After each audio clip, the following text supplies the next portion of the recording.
Buhatin mo niya, anak ko. Hindi mo kasi lagay oh. Buhatin mo kasi. May mga ipis dyan para pag nakain niya. Malalason siya. May kakala na yung walis.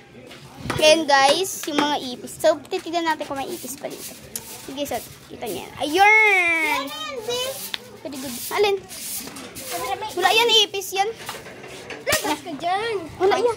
Ayun na si Pixie. Ayun guys. Sige, yung ipis. So, ayan. So, Pixie, balik mo dun. Ipaganon mo, ipatayo mo. Ayun na! Ayun na. Ano? Saan? Ayun na. Gabi. Oh, ang dami. Kakainin ni Pixie yan oh. Hala, daming ipis. Kakainin ni Pixie. Ano to? Ano na? Ikaw magapak. Ako isa ko lang. Inapakat mo na darang yung sinulas mo. Ikaw? Kaya bilang mo. Wala, ito may ipis pa dito. Ito lang yung nilagay. Hala ka, nakapabigay. So yun guys, sa dalaming ipis. So ngayon guys, ako to si Pixie.